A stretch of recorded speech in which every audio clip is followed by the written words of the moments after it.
بسم الله الرحمن الرحيم. فاذكروني أذكركم واشكروا لي ولا تكفرون. يا أيها الذين آمنوا استعينوا بالصبر والصلاة إن الله مع الصابرين.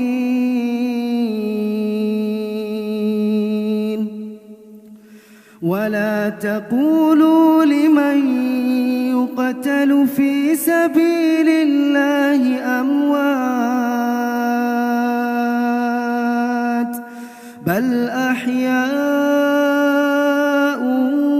ولكن لا تشعرون. ولنبلونكم بشيء من الخوف والجوع ونقص من الأموال والأنفس والثمرات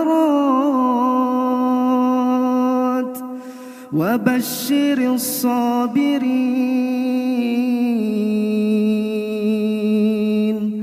الذين إذا أصابتهم مصيبة قالوا إنا لله وإنا إليه راجعون.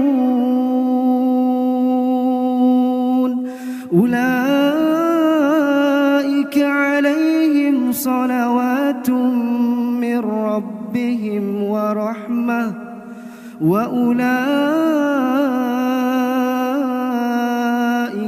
هم المهتدون.